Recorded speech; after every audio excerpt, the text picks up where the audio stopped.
Evangelho de Mateus, capítulo 26. Vamos ler a partir do verso 36. Vamos ler apenas 3 versos, mas depois nós vamos retornar ao texto. Então você mantenha aí a sua Bíblia aberta nessa passagem que fala da angústia, da dor, do sofrimento de Jesus Cristo ali no Getsêmani. Diz: em seguida foi Jesus com eles a um lugar chamado Getsêmani e disse a seus discípulos: assentai-vos aqui, enquanto eu vou ali orar. E levando consigo a Pedro e aos 2 filhos de Zebedeu, começou a entristecer-se e a angustiar-se. Então lhes disse: a minha alma está profundamente triste, até a morte. Ficai aqui e vigiai comigo. Até aí. Talvez em nenhum lugar das Escrituras nós tenhamos uma descrição mais completa de como e por que Jesus morreu. Aqui no Getsêmani, Jesus enfrentou uma agonia tão insuportável, uma agonia talvez não apenas física, mas uma agonia mental tão insuportável que ele tinha a impressão de que a angústia da sua alma, o que ele sentia naquele momento ali, poderia matá-lo, poderia destruí-lo. Foi uma coisa que a gente não consegue conceber. Não por acaso, o profeta Isaías vai descrevê-lo como homem de dores, varão de dores, homem que sabe o que é padecer. Ao longo de toda a sua vida, nós encontramos Jesus chorando, suspirando, lamentando, muito mais do que exultando. Não significa que não tenha acontecido, mas os evangelhos não dizem em nenhum lugar que Jesus deu risadas, não é? A gente não tem a menor dúvida de que Jesus era uma pessoa feliz. No entanto, isso não foi a risada, os risos de Jesus Cristo não são descritos no Evangelho, nos evangelhos.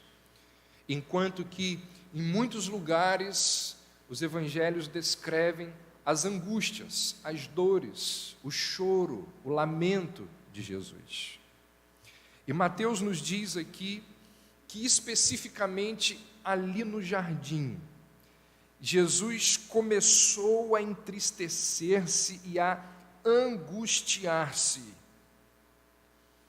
Parece que quando ele chega ali, começa a acontecer algo terrível na sua vida. O fardo que ele carrega e suporta naquele momento é algo que eu e você jamais, ou qualquer outro ser humano jamais conseguirá entender. A nossa mente finita, limitada, não consegue compreender como que aquele que era onisciente, aquele que era capaz de antever os fatos, aquele que sabia o que estava por acontecer, aquele que sabia que tinha uma moeda dentro de um peixe em determinado lugar, aquele que uma vez disse para os discípulos, depois de uma noite de pescaria: lancem a rede para o lado direito do barco, aquele que sabia o que estava no íntimo dos fariseus, aquele que sabia de tudo, como que esse que conseguia antever os fatos ainda assim fica chocado? Ele sabe o que vai acontecer e mesmo assim fica perturbado. Numa outra ocasião, ele sabe que Lázaro vai ressuscitar, mas ele chora por Lázaro. Então, a nossa mente não consegue compreender como que esse que tinha condições, que antevia os fatos, ainda assim ele ficava chocado. Mas o fato é que ele fica cambaleado, aturdido, atônito, atordoado, a caminho de orar, parece que a escuridão e o horror descem sobre Jesus, além de qualquer coisa que ele pudesse imaginar, prever. A dor que aquele contexto ali provoca na sua alma faz com que ele percebe que a sua alma está se desintegrando. Talvez seja isso e tantas outras coisas mais que a gente não consegue descrever ou imaginar, que Mateus tem em mente quando ele diz, olha, naquele momento, ele começou a se entristecer. Ele começou a angustiar-se profundamente. Como aquilo que a gente sente ao receber uma notícia terrível. Lembra lá, daquele dia, horário, local, em que deram a você a notícia da morte daquela pessoa. Naquele momento ali, a sua alma começou a angustiar-se. O dia, o local e o horário que você descobriu que aquela pessoa que você tinha em tão alta conta te traiu. E a sua alma começou a entristecer-se, angustiar-se. Isso que nós sentimos não é nada, absolutamente nada, perto do que Jesus sente aqui. E vocês vão entender por quê. E o texto nos diz por quê. A angústia que Jesus sofre aqui, ela é muito maior, ou ela vai muito além da questão física. Alguns, de forma muito tosca, tola e até imbecil, vão dizer que a angústia de Jesus aqui é física. A angústia de Jesus aqui é devido ao medo da crucificação. É devido ao medo do que em poucas horas ele vai sofrer. Jesus sabia que estava para ser torturado, Jesus sabia que estava para ser crucificado, então ele começou a angustiar-se. Isso é tolice. Porque se fosse apenas uma questão física, muitos homens morreram e passaram ali pelo processo da morte de uma forma muito mais nobre do que Jesus. Por exemplo, a Bíblia diz que, Lucas relata em Atos que quando Estevão está sendo apedrejado, o rosto de Estevão era como o rosto de um anjo. Estevão como que se sentiu digno, feliz por ter sido considerado digno, usando uma linguagem dos apóstolos, de sofrer e morrer por causa de Cristo. Estevão teria sido muito mais nobre do que Jesus nesta hora. Os primeiros escritores cristãos, aqueles que aparecem ali no início da igreja, nas primeiras décadas e primeiros séculos da igreja cristã, os chamados pais da igreja, homens como Policarpo, não sei se você já ouviu falar dele, Inácio de Antioquia, eles registraram como que muitos cristãos enfrentaram o martírio, e eles dizem que esses homens iam para a morte cheios de confiança, com muita honra. Esses primeiros cristãos testemunharam Policarpo e Inácio. Eles dizem que esses homens, eles iam para a morte e encontravam na morte uma forma de testemunho. E eles iam para a morte entoando louvores, cantando a Deus, porque foram considerados dignos de morrer pelo nome de Deus. Policarpo conta de um Marte que sabia que estava para morrer, seu julgamento já estava anunciado, e ele combinou com outros amigos que temiam a morte pela fogueira, e ele combinou com os amigos que quando ele estivesse queimando, se fosse, não sei como, suportável, ele levantaria as suas mãos para estimular os amigos, que certamente seriam mortos nos próximos dias. E Policarpo diz que ele não apenas levanta as mãos, como ele canta no meio da fogueira.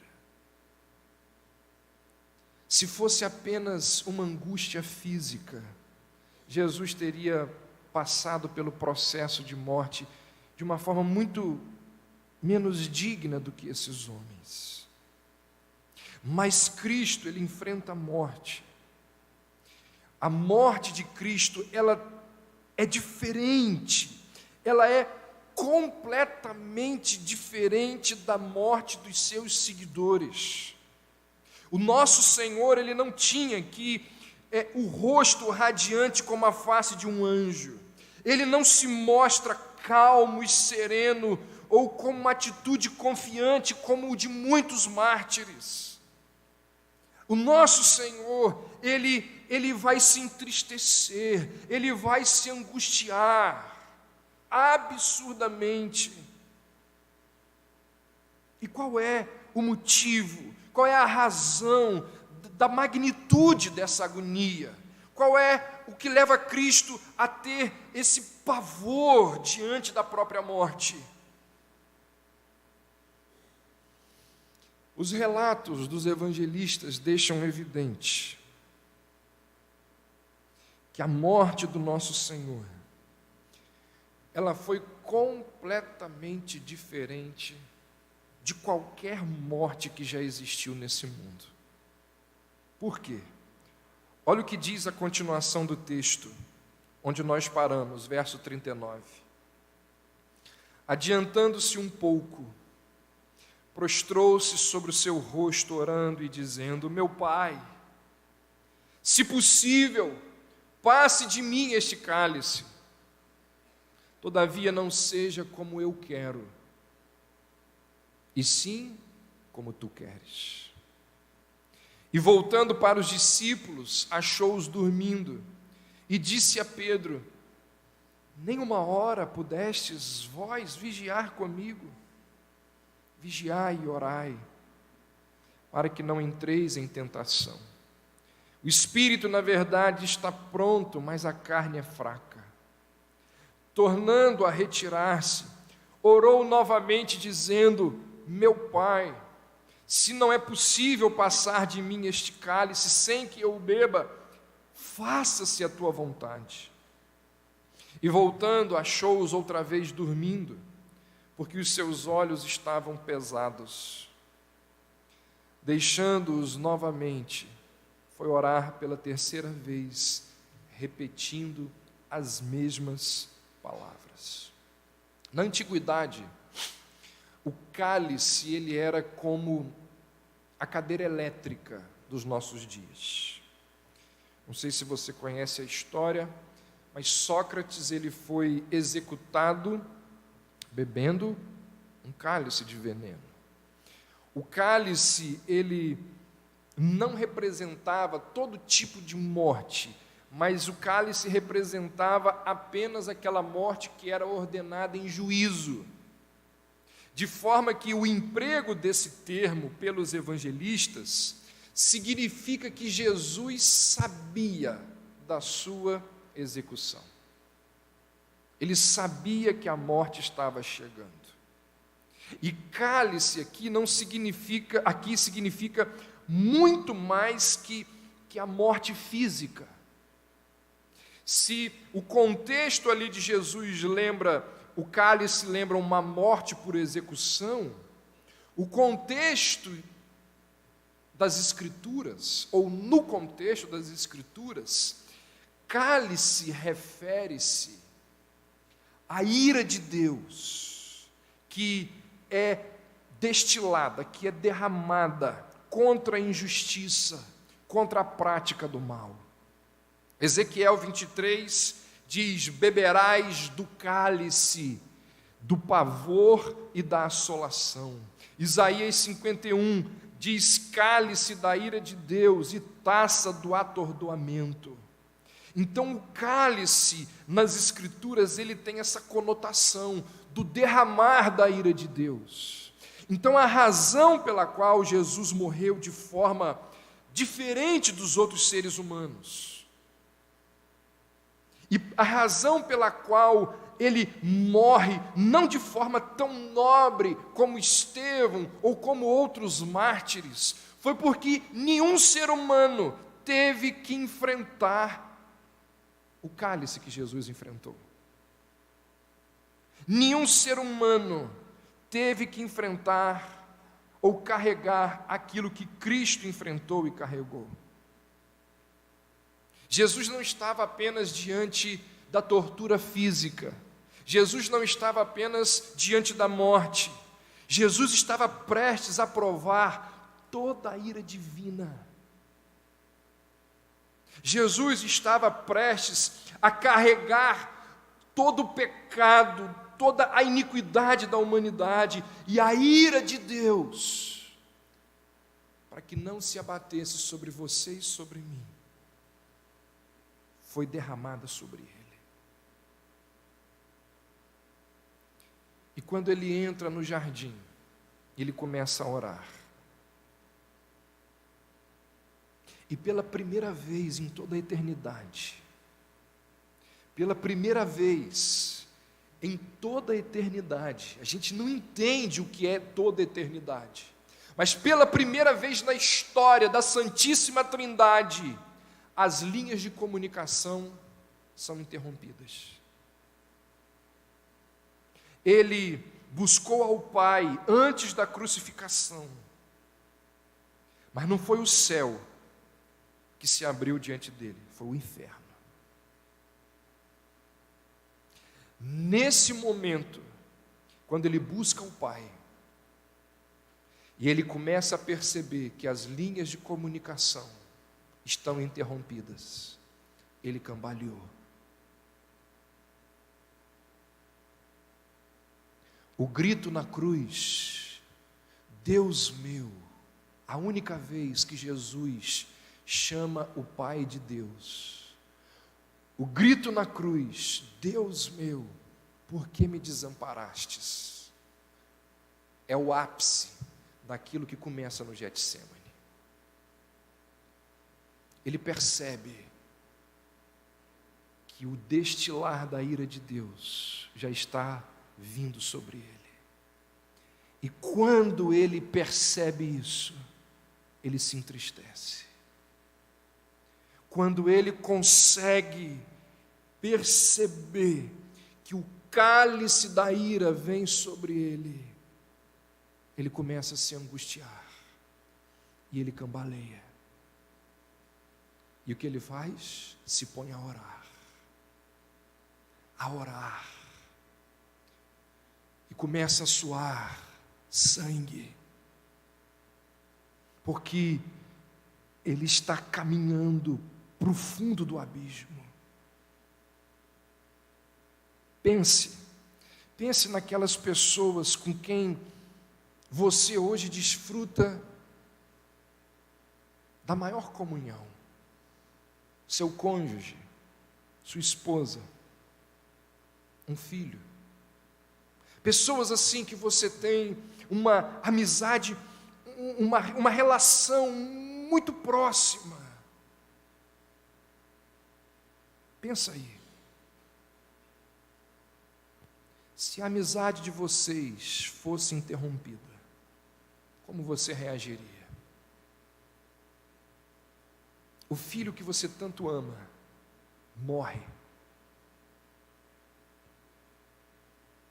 A pessoa com quem você desfruta mesmo quarto, a mesma cama, te abandona, não quer mais saber de você.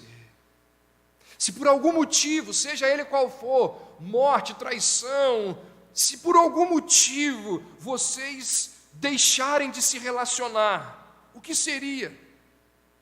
Como seria? Quanto mais íntima a relação de amor, maior a dor quando esse relacionamento é rompido. E quando quando Mateus diz que a alma de Jesus começou a se entristecer, começou a se angustiar, é porque o destilar da ira de Deus já começa a cair sobre ele. Ali no Getsêmani ele percebe que a comunicação com o Pai já não é a mesma. Nesse momento de intensa angústia, de comunhão eterna que começa a ser interrompida, por causa do peso da ira divina, Jesus faz talvez a maior oração da história. Ele diz: afasta de mim este cálice. E diz o texto que ele pede isso 3 vezes. E no final ele diz: mas se essa não for a tua vontade, eu o beberei. Eu o farei. Que não seja então como eu quero, mas como tu queres. Esse não foi apenas o maior ato de amor da história, porque a gente vai falar sobre isso daqui a pouco. Esse também foi o ato mais assombroso de obediência a Deus. Começou a entristecer-se e a angustiar-se, pediu para que o cálice fosse afastado e disse: mas não seja como eu quero, e sim como tu queres. No início da história,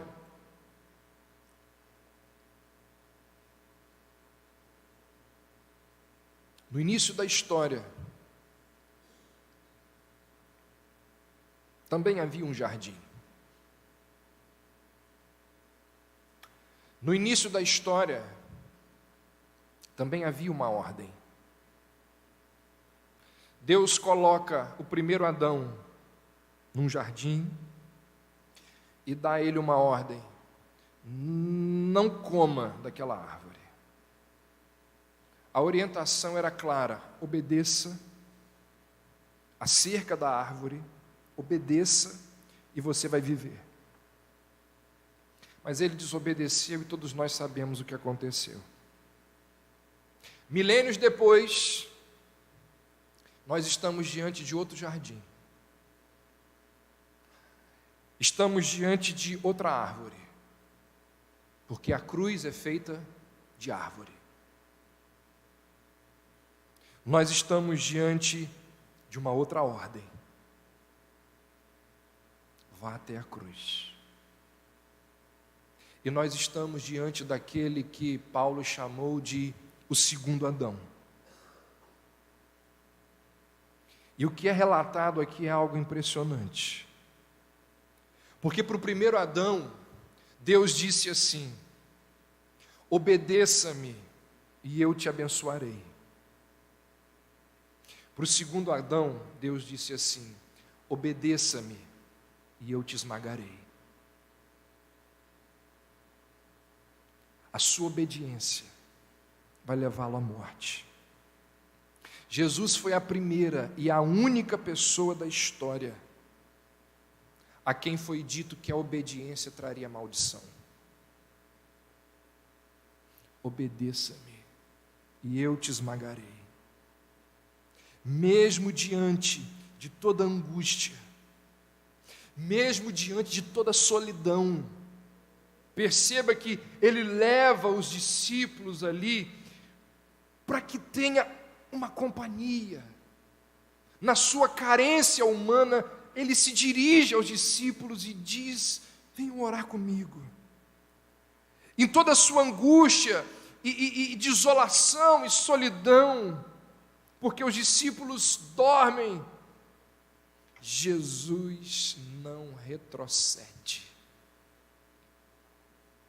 E a gente pensa assim: mas Jesus era Jesus. Não, Jesus era homem. Ele obedeceu como homem. Porque se ele não tivesse obedecido como homem, ele não poderia ser o nosso sumo sacerdote. Jesus não usou uma vírgula da sua divindade para obedecer como homem. Paulo diz que, sendo Deus, ele não usou as prerrogativas de Deus, mas ele foi obediente até a morte de cruz como homem. Ele obedece como homem, e diante de toda a sua angústia, diante de toda a sua solidão, ele não retrocede, e como homem, ele vai até o fim. Isso nos lembra de algo que, de quando em vez, nós citamos aqui. Jesus, ele não apenas morreu a morte que nós deveríamos ter morrido. Jesus, ele viveu a vida de fidelidade que eu e você deveríamos ter vivido. Ele foi obediente, onde eu e você deveríamos ter sido obedientes e não fomos. Quando nós cremos em Cristo, nós não obtemos apenas os benefícios da sua morte, nós obedecemos também, nós obtemos os benefícios da sua obediência. E é isso que está sendo descrito aqui, no meio de toda a sua angústia, no meio de toda a sua dor, no meio de toda a sua solidão, ele obedece.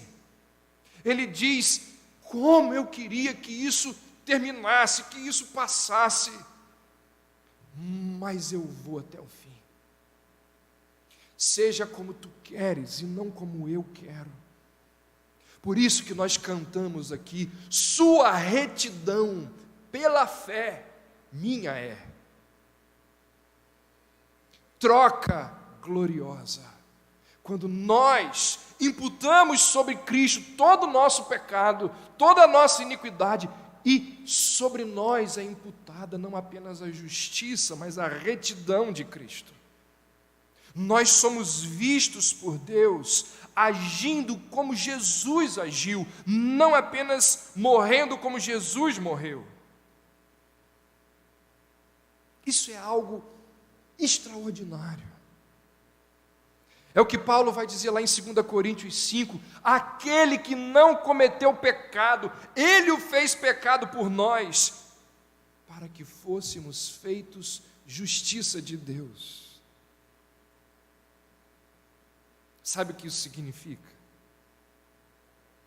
Isso significa que nós não somos como aquele prisioneiro, que quando chega o dia, o último dia da pena dele, e ele é liberto, ele recebe um dinheirinho lá, para pagar o bilhete que leva as pessoas da penitenciária até o centro da cidade. Tudo que ele recebe é aquela mixaria para ele pagar a passagem do ônibus da penitenciária até o centro da cidade. Nós somos como um prisioneiro, aos quais, quando a liberdade é concedida, e quando nós saímos da prisão, existe ali um palanque montado, e nós somos levados até aquele palanque, e recebemos uma medalha de honra ao mérito, com todos os benefícios, com todos os direitos que acompanham aquela medalha, aquele troféu, aquela honra. Nós não recebemos apenas perdão e liberdade. Na nossa conta é colocado crédito, benefícios, por causa da obediência de Cristo em nosso lugar. Tudo isto ou todo esse cenário acontece porque Cristo não apenas morreu, mas obedeceu em nosso lugar. Isso é algo extraordinário. É como se Satanás, eu já falei isso aqui uma vez, talvez você não lembre, mas é como se Satanás chegasse para Deus, porque Satanás parece que conversa com Deus, segundo o livro de Jó. É como se Satanás chegasse para Deus e dissesse assim: olha lá, o pastor da Igreja Batista Reformada, vaidoso, mentiroso, hipócrita, olha lá, ó, e está pregando. Olha lá o pastor da Igreja Batista Reformada, e começa a fazer várias acusações, e Deus vira para Satanás e diz assim: não consigo enxergar isso. Onde está isso? Eu não vejo. Sabe por que ele diz isso? Porque aqui estou eu, e entre Deus e a minha pessoa existe a obediência e o sangue de Cristo, e o olhar de Deus para chegar até mim passa pela obediência, pela morte de Jesus Cristo. Deus nos olha através de Jesus Cristo. Isso é algo extraordinário. Se possível, passe de mim este cálice, todavia não seja como eu quero, e sim como tu queres. No Getsêmani, a obediência de Cristo teve um dos seus testes mais complicados, talvez o mais complicado, e a resposta de Jesus foi monumental: seja feita a tua vontade, seja como tu queres. Essa resposta de Jesus faz dele um modelo de integridade. O que é integridade? No escuro, sem ninguém olhando, Jesus tem a atitude certa. Ele age no escuro e, em particular, da mesma forma como age no dia seguinte à vista de todos. Integridade é aquilo que nós somos quando ninguém está nos observando. Enquanto que reputação é o que as pessoas dizem sobre nós quando nós não estamos por perto. Integridade e reputação são coisas diferentes. Sobre a reputação, nós não temos controle. Porque, por mais que nos dediquemos em perseverar, em preservar a nossa integridade, nós sempre estaremos na dependência da honestidade daqueles que falam acerca de nós. A gente não tem controle sobre reputação.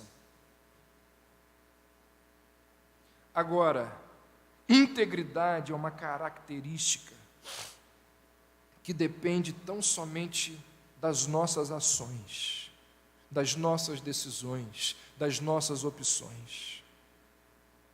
O melhor dos nossos esforços, o melhor da nossa determinação, não deve se concentrar no cuidado da nossa reputação, mas na construção de uma vida de integridade. Porque, além de gerar boa reputação, somente a integridade ela é capaz de nos proporcionar paz interior, consciência limpa, mesmo quando a nossa reputação é atacada.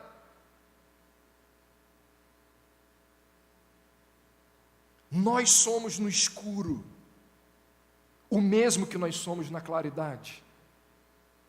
Será que você é o mesmo em particular e em público? Quando ninguém está olhando, quem é você? Jesus, ele é um modelo de integridade. Mas além de um modelo de integridade, ele é um modelo de oração, ele nos mostra isso aqui.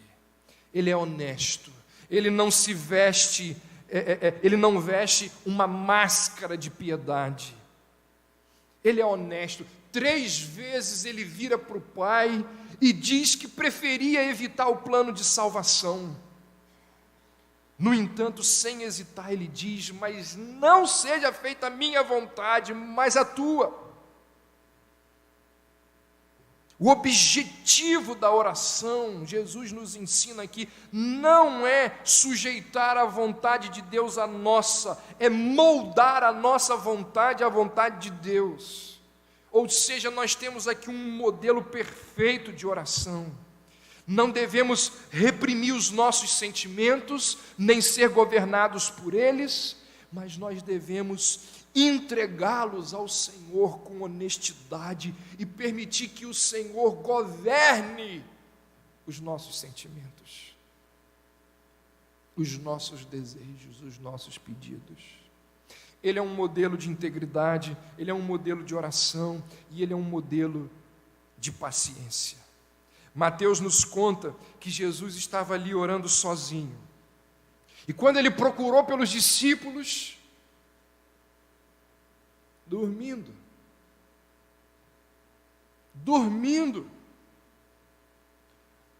No momento de maior angústia do Senhor Jesus, quando o cálice da ira de Deus está sendo derramada sobre ele, ele procura os discípulos e eles estão dormindo e ele pergunta: vocês não puderam orar nem uma hora? Vocês vieram para a vigília e dormiram em menos de uma hora? Um homem, sob o peso mais esmagador da sua vida, pede a ajuda dos amigos, e eles dormem. Se fosse você, se fosse eu, que papelão, hein? Mas que coisa, quando eu mais preciso de vocês, vocês me arrumam uma dessa. Gente, Jesus vira para os seus discípulos e diz assim, verso 41, o espírito está pronto, mas a carne é fraca. Sabe o que Jesus está dizendo aqui para eles? Jesus está dizendo assim: vocês vão conseguir. Vocês vão conseguir. Agora não está dando, mas vocês vão conseguir. Que coisa extraordinária que era o nosso Senhor. Quantos de nós, num contexto muito, não tem nem comparação, né? Num contexto muito mais irrisório do que esse, quando os nossos amigos que nos abençoaram durante anos falham uma vez, a gente vomita sobre eles. Quando eles têm uma falha, a gente não considera os créditos de anos e lançamos em rosto as falhas, as dificuldades deles nas nossas relações. Dizemos coisas que jamais serão esquecidas por aqueles que estão ali nos ouvindo, porque eles vão sair dali e vão pensar: nossa, quer dizer que é isso que você pensava de mim? Mas Jesus não é como eu e você. Jesus sabia que um daqueles 3 que ali estava dormindo, dentro de poucas horas, ia falar assim: eu nunca vi esse homem na minha vida. Jesus sabia que os outros 2 que ali estavam, quando aparecesse o brilho da espada romana, Jesus diz assim: vocês vão conseguir. Chegará o tempo em que vocês vão conseguir. Ele dá crédito Ele oferece oportunidade aos seus discípulos. Nas profundezas da sua agonia, ele ainda conseguia ver algo positivo para dizer aos seus amigos.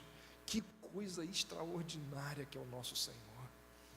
Irmãos, meus irmãos, que coisa grandiosa vai ser quando a gente chegar no céu e se encontrar com Jesus Cristo.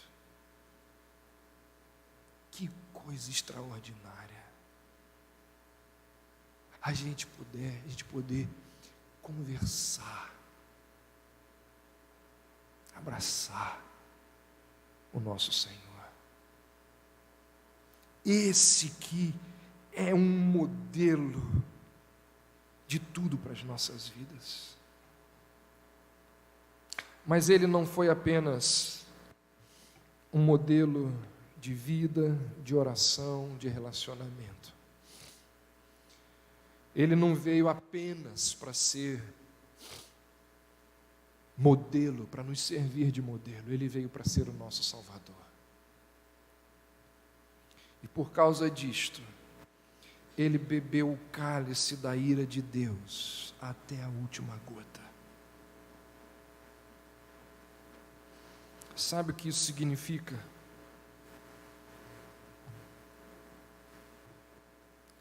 Sabe o que isso significa no final das contas?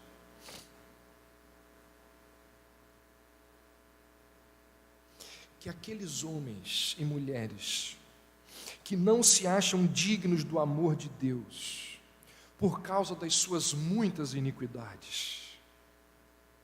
Isso significa que as pessoas que vivem cheias de medo, cheias de fobias por causa dos seus pecados, acreditando que elas nunca serão aceitas por Deus.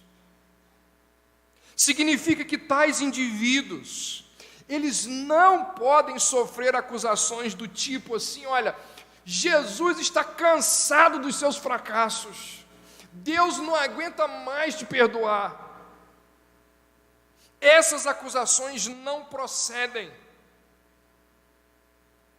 Não procedem, porque se o cálice da ira divina não fez Cristo desistir, nada nesse mundo fará. Esses tipos de acusações não procedem.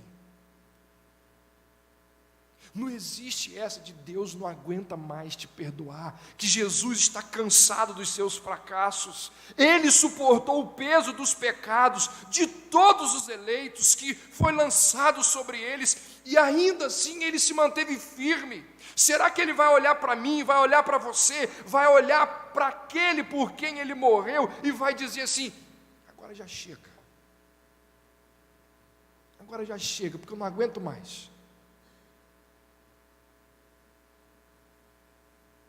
Novamente, há 12 anos você está fazendo isso comigo. O tormento existencial, infinito, era uma coisa, mas eu não aguento esses 12 anos de você. Meus irmãos, se o cálice da ira divina não fez Cristo desistir de nós, nada nesse mundo fará. Por isso que Paulo, ao refletir sobre tantas questões, e certamente sobre essa, ele pôde dizer assim: nada me separará do amor de Deus que está em Cristo Jesus. Por isso que o autor aos Hebreus, lá no capítulo 13 da sua epístola, ele vai descrever uma das mais extraordinárias promessas das Escrituras ao homem. Deus dizendo assim: nunca te deixarei, jamais te desampararei. Deixa eu dizer uma coisa para você e eu encerro com isso. É esse tipo de amor que a vida inteira você procura. É esse amor que eu e você procuramos a vida inteira. E esse amor aqui, a gente não encontra no cônjuge. A minha esposa, ela nunca vai encontrar esse tipo de amor em mim.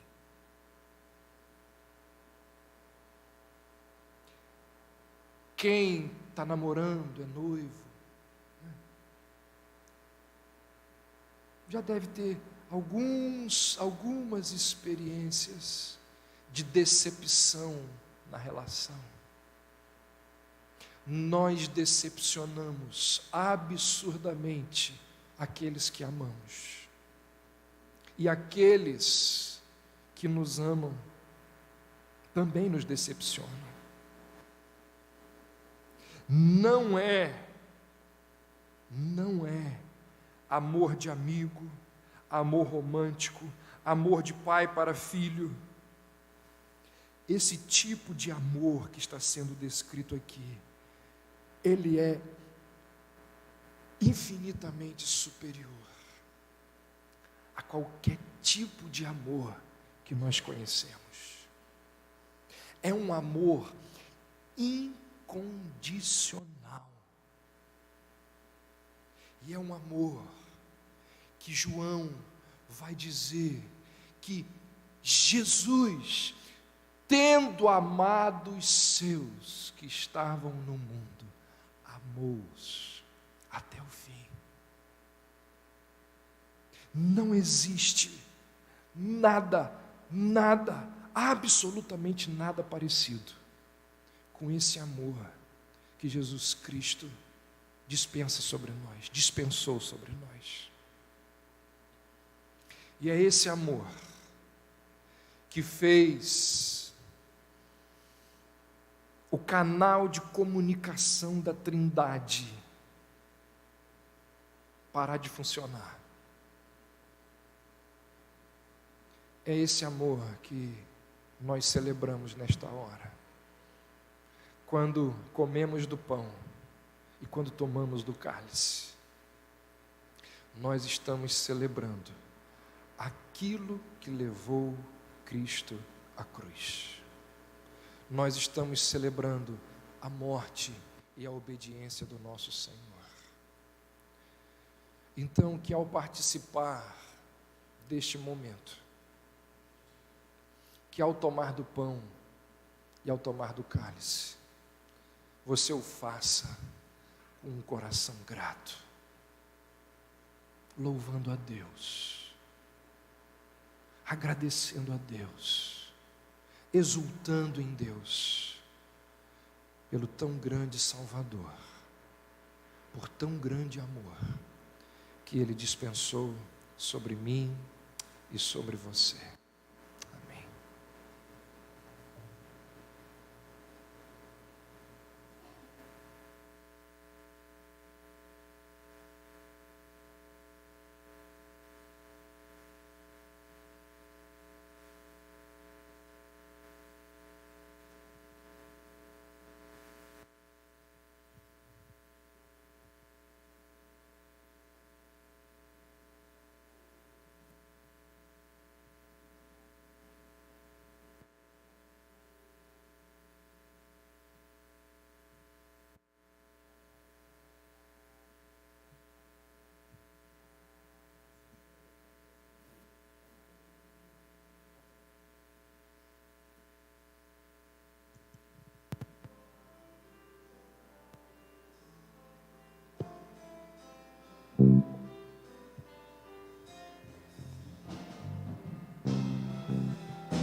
Salvador maravilhoso, Deus que tomou meu lugar, Cordeiro entregue ao Calvário, morto pra nos salvar, morto pra nos salvar. Consolador, conselheiro, Deus que me vem abraçar. alma, tu vens comigo andar. Oh, tu vens comigo andar. Por isso nós te adoramos, por isso vamos louvar, pois dessa graça que sara, só tu nos podes dar. Oh, só tu nos podes dar. Pai poderoso, infinito, Deus que não cansa de amar, em meio a nossas fraquezas, nós vamos te buscar. Oh, nós vamos te buscar. Por isso nós te adoramos, por isso vamos louvar, pois dessa graça que sara, só tu nos podes dar. Oh, só tu nos podes dar. Por isso nós te adoramos, por isso vamos louvar, pois dessa graça que sara, só tu nos podes dar. Oh, só tu nos podes dar. Oh, só tu nos podes dar. Oh, só tu nos podes dar. Alguém ficou sem receber o pão? Todos aqueles que são membros de alguma igreja evangélica e que estejam aqui entre nós são convidados a estar conosco nesta hora, participar deste momento. Alguém que por acaso não tenha recebido pão? Ok. Na primeira instrução sobre a ceia do Senhor, o apóstolo Paulo, escrevendo na primeira carta aos Coríntios, capítulo 11, eu leio o versículo 24, e ele diz assim: e tendo dado graças, o partiu e disse: isto é o meu corpo, que é dado por vós. Fazei isto em memória de mim. Interessante que ele dá graças ao Pai por ser um instrumento da graça do Pai para a salvação que hoje temos.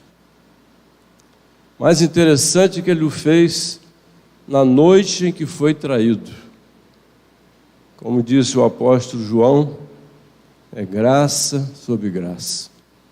O ato de justiça de Cristo trouxe salvação para todo aquele que crê. Impossível seria a nossa salvação sem o ato de justiça do Filho de Deus. Isto é o meu corpo que será dado por vós. Olhamos para trás para o ato dele, mas olhamos para frente, porque vamos celebrar isso até que ele volte. Comamos o pão.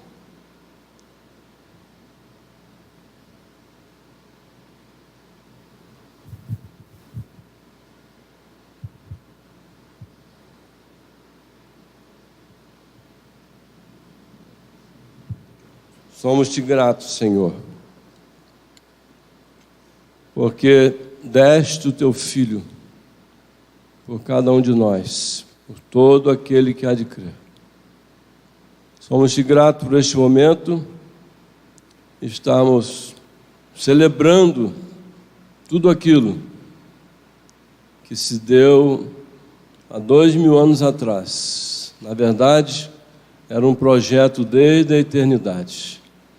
Ó Pai, louvado seja o Senhor, porque esse legado deixado à igreja, esse memorial, nós temos a oportunidade de nos lembrar de todos aqueles fatos. Na pregação que ouvimos esta noite, é realmente impressionante o amor do Senhor por nós, o amor do teu Filho por nós. Então nós o glorificamos, nós o bendizemos, nós o exaltamos e o glorificamos mais uma vez, agradecido que somos, em nome de quem morreu por nós, se dando por nós, Jesus, o teu Filho. Amém.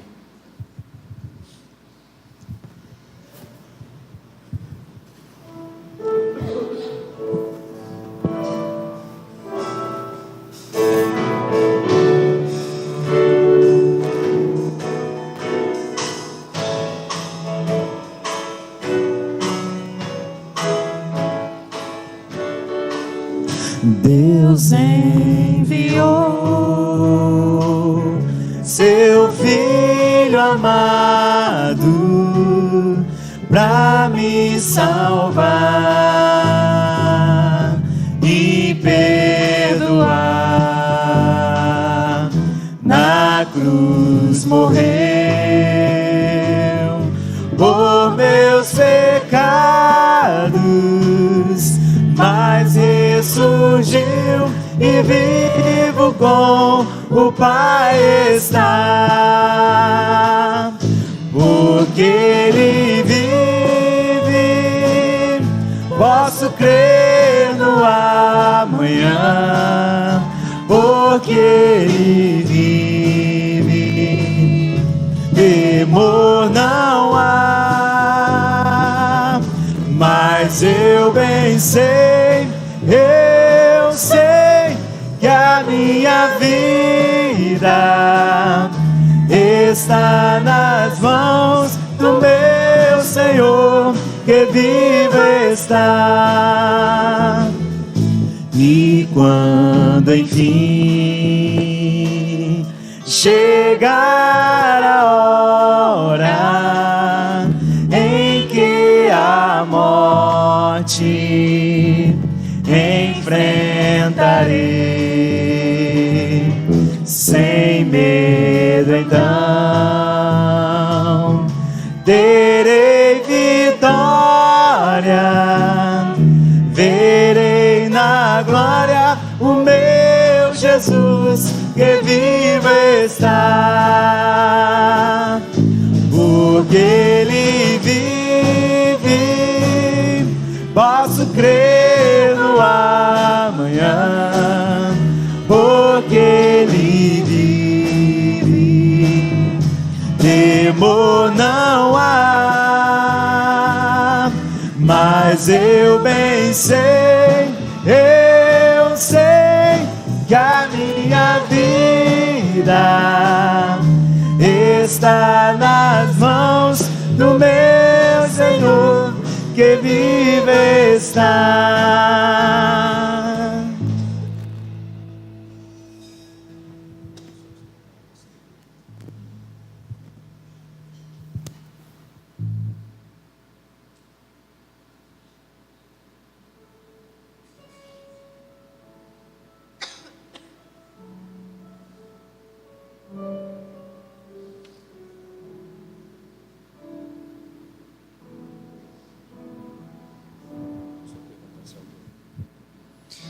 Alguém ficou sem ser servido?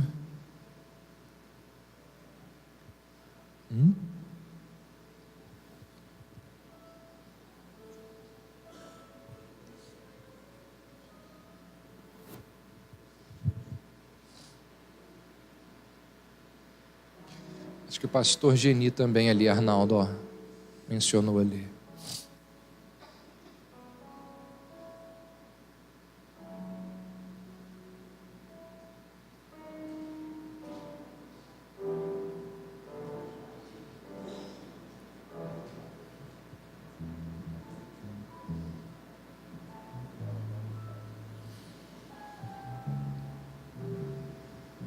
Ok. No Evangelho de Lucas está escrito: em seguida tomou o cálice, dizendo: Este cálice é a nova aliança no meu sangue. Façam isso toda vez que beberdes em memória de mim. Façamo-lo em memória do Senhor Jesus.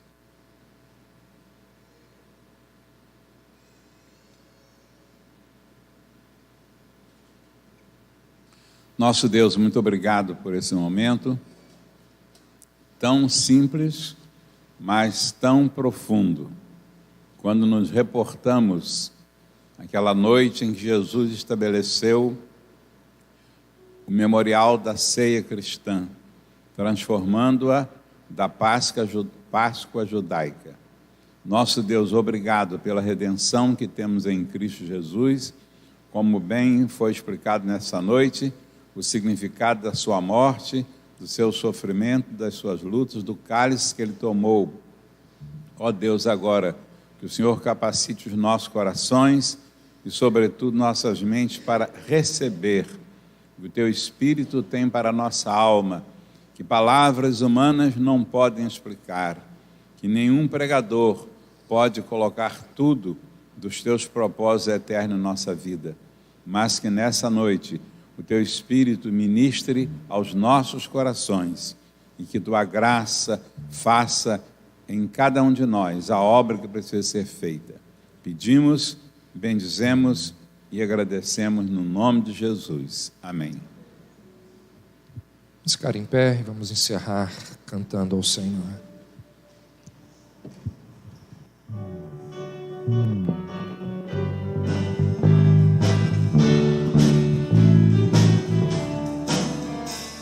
Seja bendito o Cordeiro que na cruz por nós padeceu. Seja bendito o seu sangue que por nós pecadores verteu.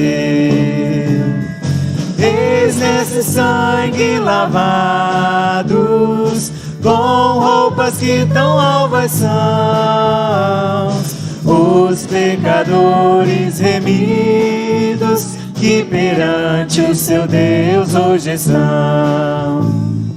Alvo mais que a neve, alvo mais que a neve, sim, desse sangue lavado, mais alvo que a neve serei.